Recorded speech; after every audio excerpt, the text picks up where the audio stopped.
on types of fossils. So we know what plant fossils are.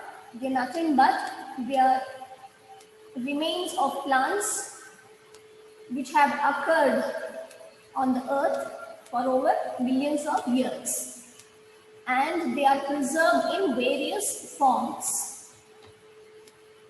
These are the different types of fossils, mainly impressions, compressions, petrifactions, compactions, coal balls, casts, ambers.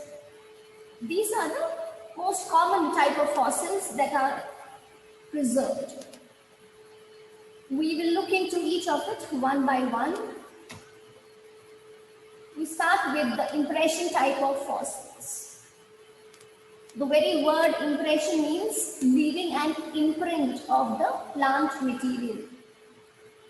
So this is the most common type of fossils which are found preserved on the sedimentary rocks, such as limestones, shales, sandstones, which means these impression fossils are not only found on the land, but these fossils were also derived from the marine, that is from the water bodies. In these kind of fossils, we find that the original plant material, the original organic part of the plant material is totally lost, while only the imprint or the outline of the plant material is well preserved. Now these are mainly found along the bedding of sedimentary rocks. So wherever you have these sedimentary rocks, you will find these impression fossils quite commonly occurring. Very easy to find them. Have a look at these impressions of various plants. You don't see any organic matter of the plant, only the outline of these plants are preserved. By looking at the outline of the plant, you can probably make an observation of how the plant would have existed. It gives you a rough idea of the plant part and how it looked or appeared. Whether the leaves were innately compound, whether the leaves were simple leaves, compound leaves, whether they had venation pattern, whether they had a midrib or not. So all these was well observed in the impression type of fossil. Now these impression fossils were well found during the Mesozoic era, mainly the gymnosperms, the peridophytes, which flourished well during the Mesozoic era. Huge tall trees. So the cycas, Ginkgo biloba, Glossopteris, Gangamopteris, these are some of the common gymnosperms, the conifers, which were found well during the Mesozoic period in the form of impressions. Now, how do you study these impression fossils? For example,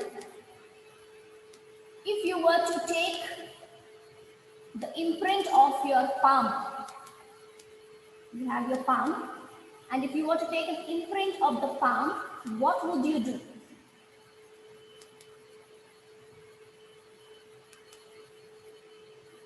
I'm asking a question, students. The question is, if you were to take an imprint of the palm, okay, how would you take? You have so many lines on your palm, correct? So if you were to study the surface of your palm, what would be the best technique? One common technique that you do at home, or you would have done when you were a kid, apply some paint on the hand and put it on the paper. What would you do? You would Paint our palm, ma'am, and then put it on the paper. you would paint the palm and you would take an impression of it, correct? Okay. There's one more thing which you all also do. You would apply Fevicol on your palm, and once it dries, you would remove it. Correct? So that is one most common method of how you would study your palm or study an impression. So likewise, similar techniques are followed even in case of fossils.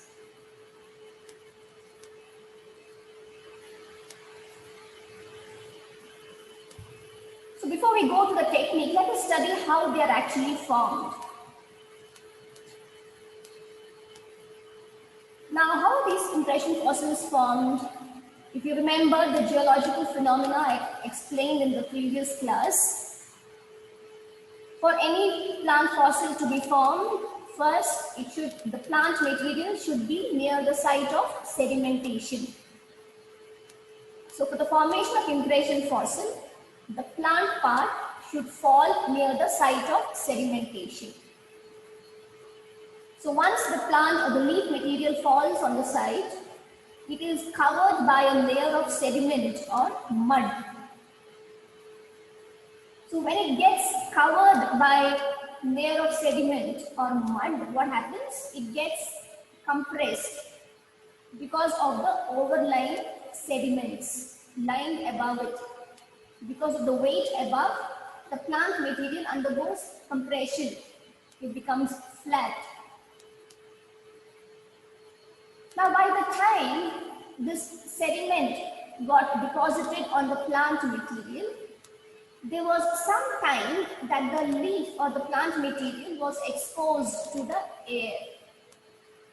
So when the plant material was exposed to the air, within the short duration of time, because of microbial activity, the organic part of the plant material was destroyed.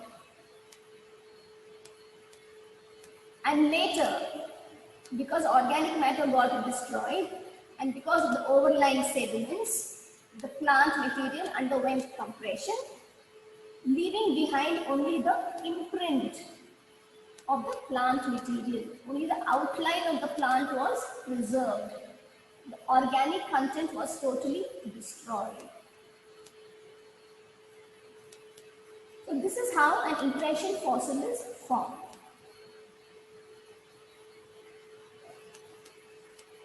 Now, one of the most common plant fossils which are found as impressions are the leaves. Leaves are best preserved as impressions, apart from the stem, root, or the fruiting bodies.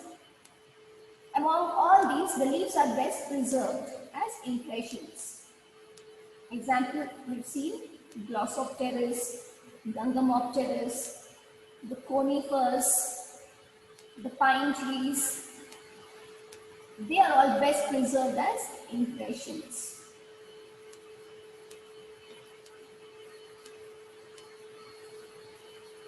So how do you study these impressions? As I told you earlier, how we remove the Fevicol, a dry Fevicol out from our palm. Similarly,